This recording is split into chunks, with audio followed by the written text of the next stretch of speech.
Good morning everyone. Today we will learn congruence. What is congruence? The relation of two objects being congruent is called congruence.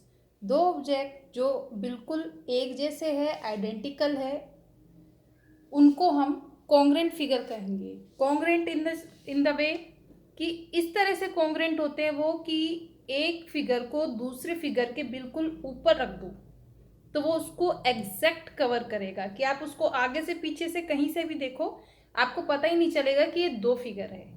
उसे हम congruent figure कहेंगे. उनकी length, shape, size सब कुछ same होता है. दो फिगर जो बिल्कुल एक जैसी है, जैसे कि आपके रूम की वॉल्स होती है तो इस लेफ्ट साइड राइट साइड दोनों दीवार बिल्कुल एक जैसी है, एक ही लेंथ की है, लेंथ इक्वल, ब्रेथ इक्वल, तो उसे हम कहेंगे कॉन्ग्रेंट, बिल्कुल आइडेंटिकल. दो फिगर जो सेम शेप साइज की होती है उसको हम कहते हैं congruent figure. For example, here we have one square.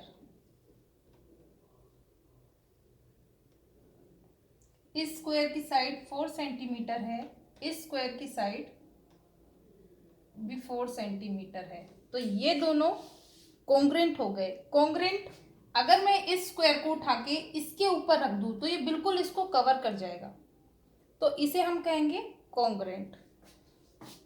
दो लाइन सेगमेंट हैं A B 3 centimetre,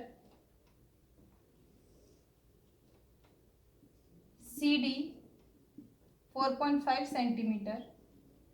are they identical? No, दोनों सेम नहीं है. ये छोटी है, ये बड़ी है, तो हम कहेंगे कि ये दोनों लाइन सेगमेंट कॉन्ग्रेंट नहीं है. अगर इन दोनों की लेंथ इक्वल होती तो हम कहते कि ये दोनों कॉन्ग्रेंट है. 3 centimetre, 3 centimetre, A B C D, दोनों लाइन सेगमेंट 3 सेंटीमीटर की है. इसको अगर इसके ऊपर रखे तो ये एग्जैक्ट कवर करेगी, तो ये दोनों हो गए congruent. To rectangles,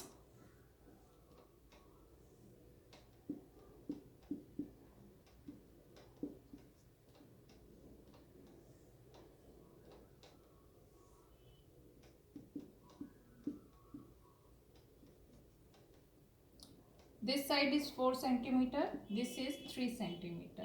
In this rectangle also, this side is 4 centimeter, this is 3 centimeter.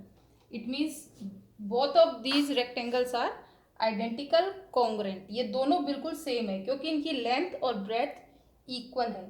अगर दो रेक्टेंगल की लेंथ और ब्रेथ इक्वल हो that means they are congruent. किन्हीं भी दो रेक्टेंगल को कॉन्ग्रेंट होने के लिए उनकी लेंथ और ब्रेथ का इक्वल होना बहुत ज़रूरी है. दो स्क्वायर कॉन्ग्रेंट तब होंगे अगर उनकी साइड इक्वल होगी, तो हम उसे कहेंगे कि वो कॉन्ग्रेंट है. दो लाइन सेगमेंट तब कॉन्ग्रेंट होंगे अगर उनकी लेंथ इक्वल हो. टू एंगल्स, दो एंगल तब कॉन्ग्रेंट होंगे अगर उनका मेजरमेंट इक्वल हो.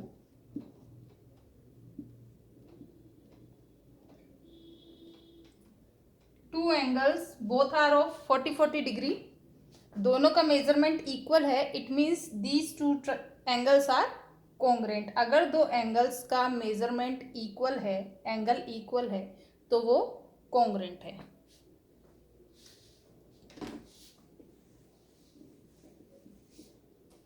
सर्कल, हमारे पास दो सर्कल है. दोनों सर्कल ऐसे हैं कि एक सर्कल को अगर दूसरे के ऊपर रखे तो बिल्कुल कवर कर जाएगा. तो उन दोनों की क्या चीज सेम है? उन दोनों का रेडियस सेम है. दो सर्कल को कॉन्ग्रेंट होने के लिए उनका रेडियस सेम होना बहुत जरूरी है. सो दो सर्कल कब कॉन्ग्रेंट होंगे? जब उनका रेडियस इक्वल हो. सर्कल कॉन्ग्रेंट होंगे अगर रेडियस इक्वल हो. दो स्क्वायर कॉन्ग्रेंट होंगे अगर उनकी साइड इक्वल हो. दो रेक्टेंगल कॉन्ग्रेंट तब होंगे अगर उनकी लेंथ और ब्रेथ दोनों इक्वल हो. दो लाइन सेगमेंट तब कॉन्ग्रुएंट होंगी अगर दोनों की लेंथ इक्वल हो। दो एंगल तब कॉन्ग्रुएंट होंगे अगर दोनों का मेजरमेंट, डिग्री मेजरमेंट इक्वल हो।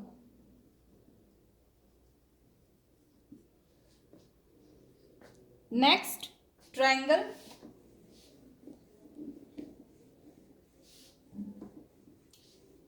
ट्रायंगल्स के 6 पार्ट होते हैं।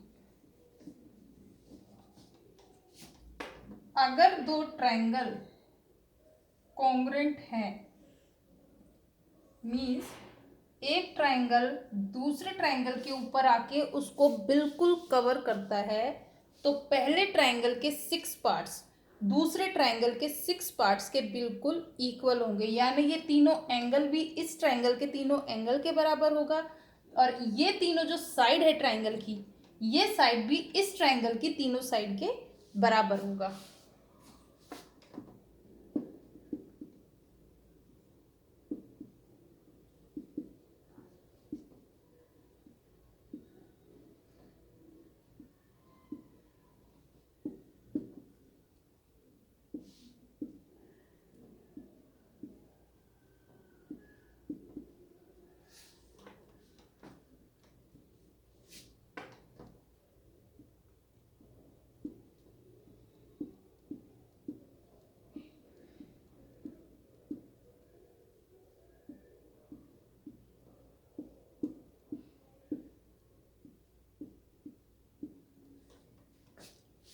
इस ट्रायंगल की जो 3 साइड है वो दूसरे ट्रायंगल की 3 साइड्स के बराबर होंगी, और इसके 3 एंगल भी इन 3 एंगल्स के बराबर होगा। इसको लिखा कैसे जाता है? Triangle ABC is congruent to triangle DEF. It means ये जिस तरीके से लिखा हुआ होता है, अगर फिगर ना भी दी हुई हो तो जैसे ही लिखा होता है उसके अकॉर्डिंग हमें पता चल जाता है क्या किसके इक्वल है। फॉर एग्जाम्पल सी, यहाँ पे फर्स्ट ए है, यहाँ पे फर्स्ट डी है, इसका मतलब ए एंगल डी एंगल के बराबर होगा। सेकंड नंबर पे बी है, यहाँ पे ई है, एंगल बी एंगल ई के बराबर होगा। एंगल सी एंगल एफ के बराबर होगा। ए बी, जो साइड ए बी होगी वो डी ई के बराबर होगी। B C, last two are B C, यहाँ लास्ट टू है E F. It means side B C is equal to side E F. A C, first and last, तो इसमें भी फर्स्ट और last. AC side is equal to DF side. Angle A is equal to angle D. Angle B is equal to angle E. And angle C is equal to angle F. पहले triangle के 6 parts, 3 sides and 3 angles, दूसरे triangle के 6 parts, 3 side और 3 angles के बराबर होंगे। अगर आपको सिर्फ ट्रायंगल का नाम दिया हुआ है तो भी आप आइडेंटिफाई कर सकते हैं कि उन दोनों ट्रायंगल की कौन सी साइड इक्वल है और कौन कौन से एंगल दूसरे एंगल के इक्वल है। अगर ये दिया हुआ है एंगल बी, क्वेश्चन इस फॉर्म में आ सकता है कि अगर triangle A B C triangle D E F के कॉन्ग्रुएंट है, तो आप ये बताइए कि एंगल बी किसके इक्वल होगा? एंगल बी एंगल ई के बराबर होगा। इसमें ये मिडिल वाला है तो इसमें भी मिडिल वाला होगा। सी ए साइड किसके बराबर होगी? C A, last and first, तो इसमें भी last and first. C A F D के इक्वल होगी। आप उसको आइडेंटिफाई कर सकते हैं। दो ट्रायंगल को कॉन्ग्रुएंट होने के लिए 4 कॉन्ग्रुएंस के रूल्स है, वो हम नेक्स्ट वीडियो में करेंगे। 4 rules for the congruence of triangle. Now see, triangle ABC is congruent to triangle XYZ. Now write the 6 equal parts. ये ट्राइंगल इस ट्राइंगल के कॉन्ग्रुएंट है, तो कौन से 6 पार्ट्स फर्स्ट ट्राइंगल के दूसरे ट्राइंगल के इक्वल होंगे? So right, angle A angle X के बराबर होगा, एंगल बी एंगल वाई के बराबर होगा, एंगल सी एंगल जेड के बराबर होगा. इन sides, side A B is equal to side X Y, side BC is equal to YZ and side AC is equal to side XZ. These 6 parts are equal. Now let us do exercise.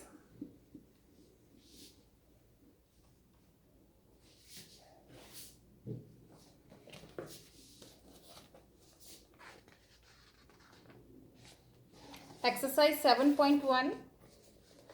Question number first. Fill-ups are given. 2 line segments are congruent if. 2 line segment कब congruent होंगे? 2 line segment तब congruent होंगे अगर उनकी length equal होगी.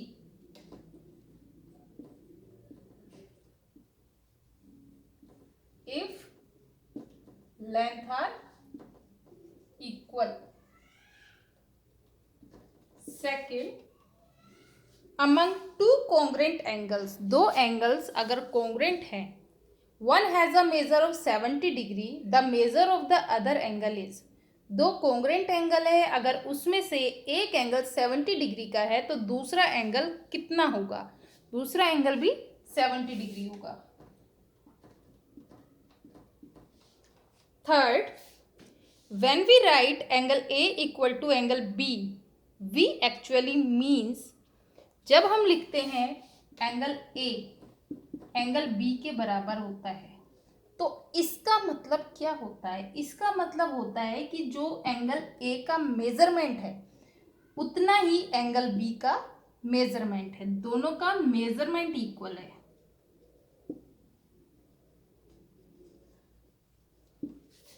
We can write it as M angle A is equal to M angle B. It means measurement of angle A is equal to measurement of angle B. Next, question number 2.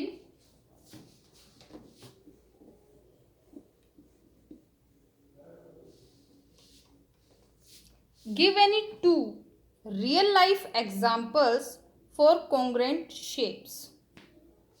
आपकी real life में कोई भी 2 shape जो बिल्कुल एक जैसी है उसके एग्जाम्पल आपको देने हैं. ये आपको खुद करना है. Question number 3. Given triangle ABC is congruent to triangle FED. Under the correspondence ABC FED. Why this symbol is given? इसका मतलब है कि A F के बराबर है, B E के बराबर है, C D के बराबर है. जिस सीक्वेंस में ये दिया हुआ है उसी सीक्वेंस में ये है. Write all the corresponding congruent parts of the triangle. इस ट्राइंगल के कौन कौन से पार्ट इक्वल है वो आपको बताने हैं. 6 पार्ट्स होते हैं. Write down. Angle A is equal to angle F, angle B is equal to angle E, angle C is equal to angle D. Now sides, AB side is equal to side FE. Side BC is equal to side ED. And side AC is equal to side F. First इस first angle के बराबर है, second angle second angle के बराबर है, third angle इस third angle के बराबर है। ऐसे ही साइड फर्स्ट टू वर्टेक्स को जोड़कर जो साइड बनी है, same way first two vertex को जोड़ के जो साइड बनेगी उसके इक्वल होगा। It means A B is equal to F E. Last two vertex से जो साइड बनी हुई है, इसमें भी लास्ट टू वर्टेक्स से जो साइड बनेगी उसके इक्वल होगा। A B C is equal to E D. First और लास्ट वर्टेक्स से जो साइड बनेगी वो इसके भी फर्स्ट और लास्ट वर्टेक्स से बनी हुई साइड के ही इक्वल होगा। A C is equal to F B. Next,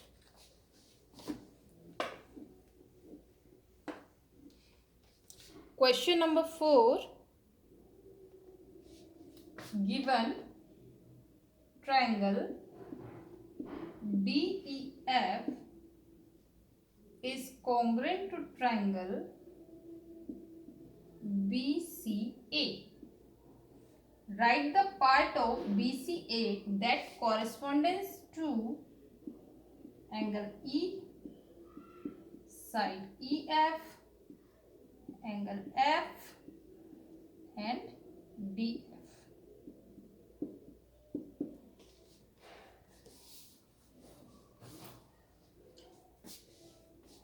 ये दोनों ट्रायंगल कॉन्ग्रुएंट दिए हुए हैं। जिस सीक्वेंस में फर्स्ट ट्रायंगल है उसके कॉरेस्पॉन्डिंग ही सेकंड ट्रायंगल का नाम दिया हुआ है।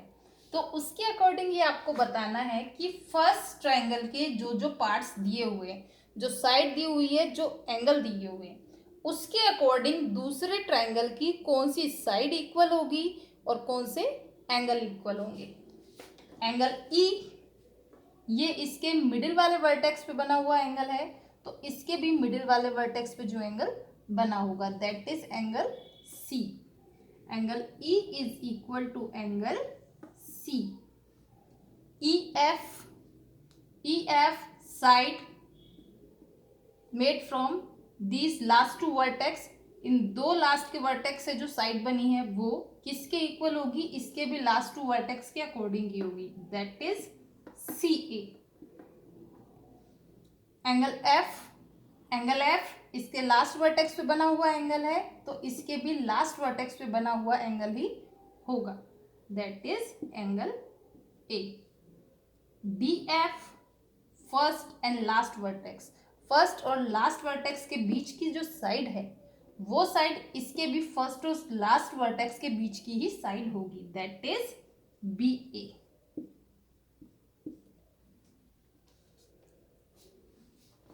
अगर इसने ऐसे पूछा होता ए सी साइड के इक्वल कौन सी साइड है, ए सी लास्ट एंड सेकेंड, लास्ट और सेकेंड वर्टेक्स के बीच की जो साइड है वो किसके इक्वल होगी, इसके भी लास्ट और सेकेंड वर्टेक्स के बीच की साइड होगी that is F E.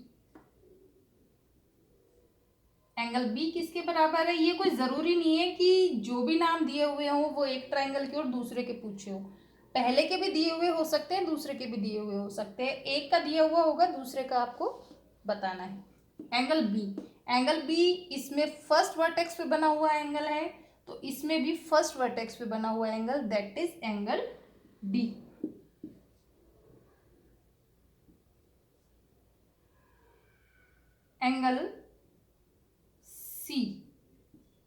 Angle C इसमें मिडिल वाला है, तो इसमें भी मिडिल वाला angle E.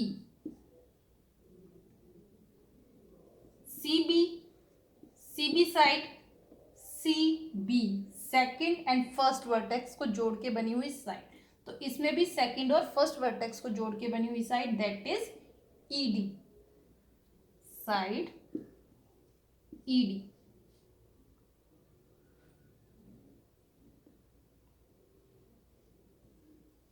BC side BC first and second, अगर इसमें फर्स्ट और सेकंड हो रहा है तो इसमें भी हम फर्स्ट और सेकंड ही लेंगे, इसमें अगर सेकंड और फर्स्ट है तो इसमें भी हम सेकंड और फर्स्ट लेंगे, हम उसका सीक्वेंस बिल्कुल सेम रखेंगे।